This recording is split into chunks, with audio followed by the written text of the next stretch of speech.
வணக்கம் நண்பர்களே. கை கால்களில் அடிக்கடி கூச்சம் வருகிறதா? சிறிது தூரம் நடந்தாலே கால்களில் பலவீனம் ஏற்படுகிறதா? படிக்கட்டில் ஏறும்போது கால்களில் சக்தியே இல்லாத போல உணர்கிறீர்களா? அப்படி என்றால் இந்த வீடியோவை ஸ்கிப் பண்ணாம முழுமையா பாருங்க. ஏன்னா இன்னைக்கு நம்ம பார்க்க போகிற 8 உணவுகள் உங்க உடலுக்கு தேவையான புரோட்டீன் மற்றும் கொலாஜனை உருவாக்குறதுக்கு உதவக்கூடிய நியூட்ரிஷன்ஸ் அதிகமா இருக்கக்கூடிய உணவுகளை தான் பார்க்க போறோம்.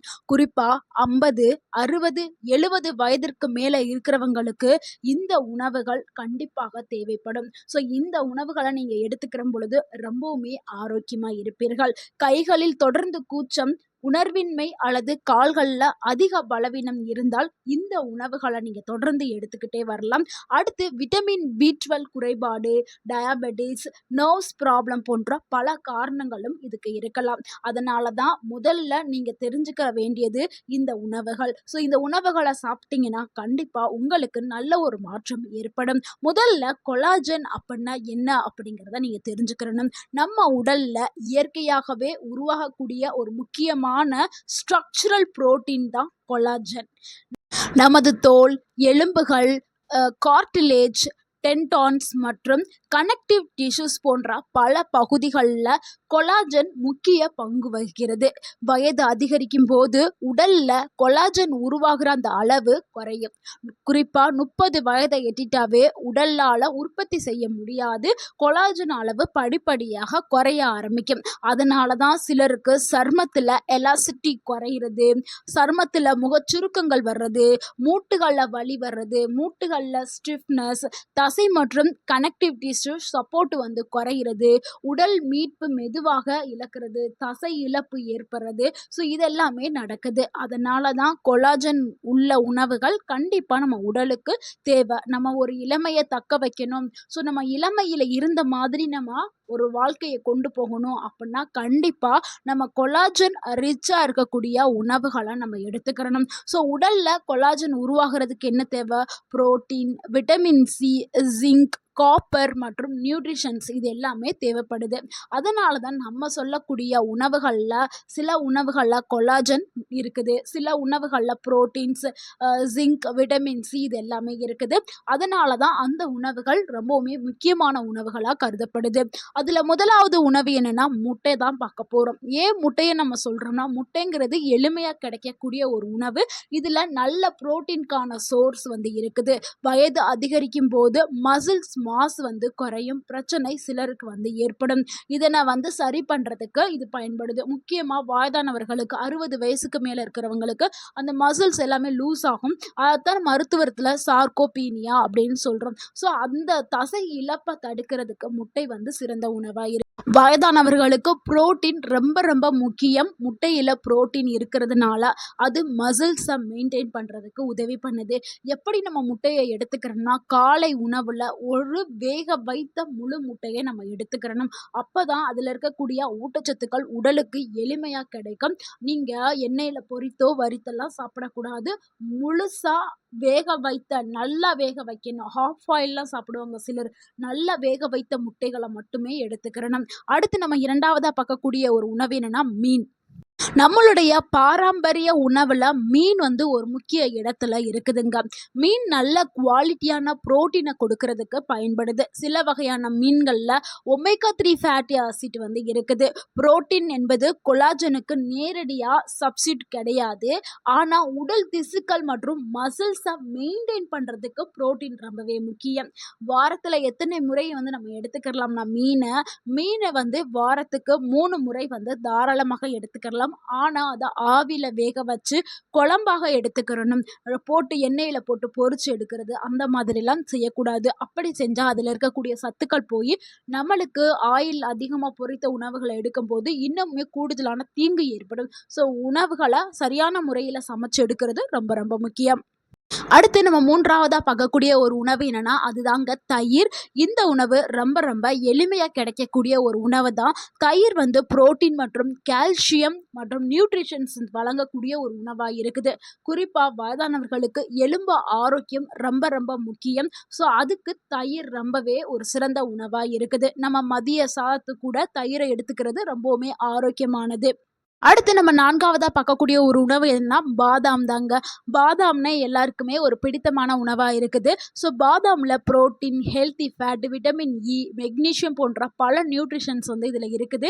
ஸோ இந்த பாதாம எதுக்காக எடுத்துக்கிறோம்னா, புரோட்டீன்க்காகவும், ஹெல்த்தி ஃபேட்டுக்காகவும் எடுத்துக்கிறோம். ஸோ எப்படி இத நம்ம எடுத்துக்கிறணும்னா, 4 இல்லன்னா 5 பாதாம எடுத்து இரவிலேயே ஊற வச்சுட்டு, காலையில எந்திரிச்சதும் வெறும் வயிற்றுல தோல நீக்கிட்டு நீங்க சாப்பிடணும். தோல நீக்கி சாப்பிட்டா தான் அதில இருக்கக்கூடிய ஊட்டச்சத்துக்கள் முழுமையா உடலால உறிஞ்சப்படும். ஸோ அதனால ஊற வைத்து தோல நீக்கி சாப்பிடுறது ரொம்பவே நல்லது. அடுத்து நம்ம 5வதா பார்க்கக்கூடிய ஒரு உணவு என்னன்னா, விட்டமின் சி நிறைந்த பழங்கள் தாங்க. ஸோ விட்டமின் சி நிறைந்த பழங்கள் தான் கொல்லாஜனை உற்பத்தி செய்யும். அந்த பழங்கள் தான் ரொம்ப ரொம்ப முக்கியம். இவ்வளோ நேரம் நம்ம பார்த்தது எல்லாமே புரோட்டீன்காகவும், ஹெல்த்தி ஃபேட்டுக்காகவும் பார்த்தோம்.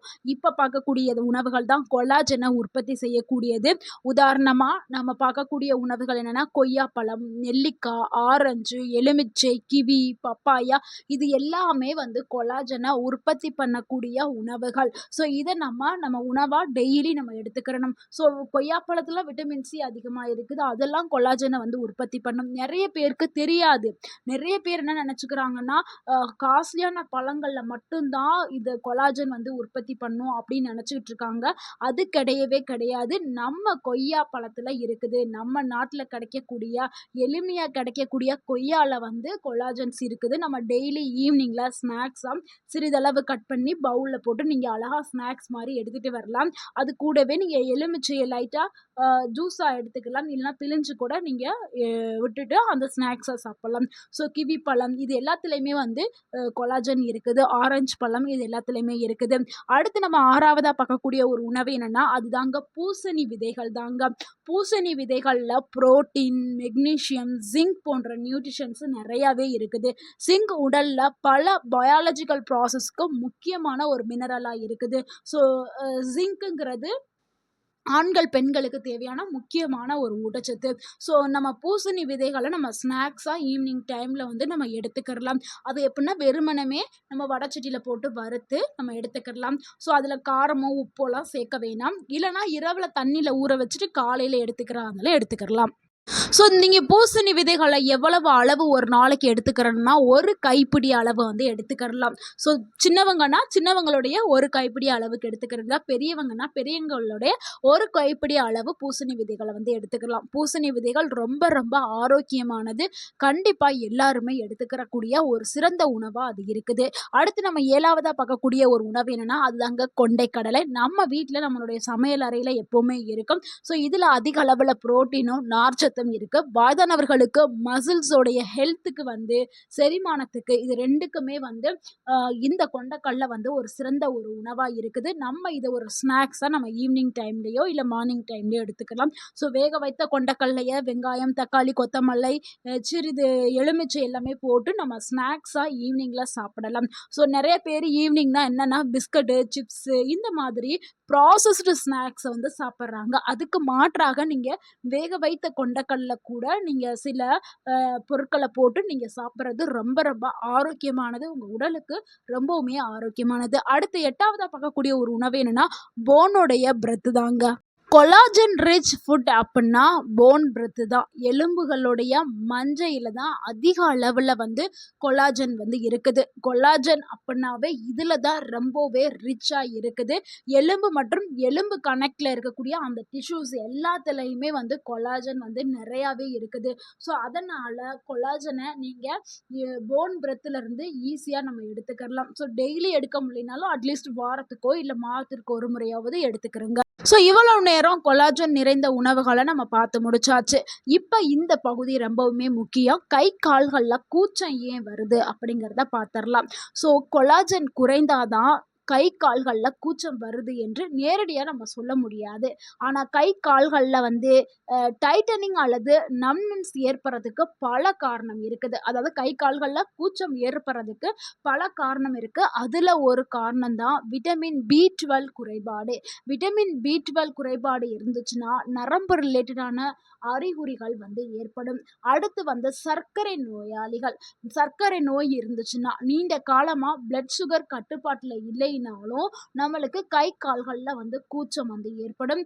அடுத்து நரம்பு சம்மந்தமாக பிரச்சனை இருந்தாலும் கை கால்களில் வந்து கூச்சம் வரும். முக்கியமாக கழுத்து, முதுகு பகுதிகளில் வந்து நர்வ்ஸ் வந்து கம்ப்ரெஷனாக இருந்துச்சுன்னா கை கால்களில் வந்து அந்த கூச்சமின்மை வந்து ஏற்படுறதுக்கு வாய்ப்பு இருக்குது.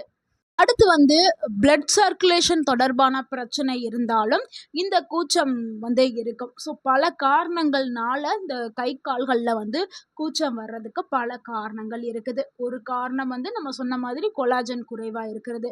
ஸோ அதனால நீங்கள் கொலாஜன் நிறைந்த உணவுகளை நீங்கள் தினமும் நீங்கள் எடுத்துக்கிறது ரொம்பவே நல்லது. அடுத்து ஏன் வந்து கால்கள் வந்து பலவீனமாகுது, அதுக்கான காரணங்கள் என்ன அப்படிங்கிறத பார்த்தலாம்.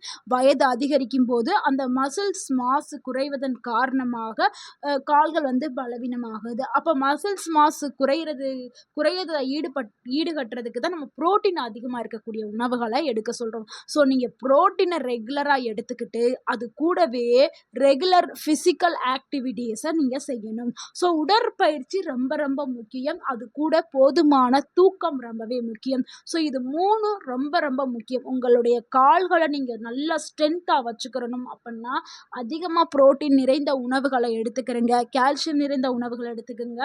தினமும் உடற்பயிற்சி கொடுங்க, நடைப்பயிற்சி மேற்கொள்ளுங்கள். நடக்க முடியாதவர்கள் வீட்டில் இருந்து உட்கார்ந்து செய்யக்கூடிய ஸ்ட்ரென்தனிங் ஒர்க் அவுட்டை வந்து செய்யுங்க. அப்புறம் போதுமான தூக்கம் 7லிருந்து 8 மணி நேரம் தூங்குங்க.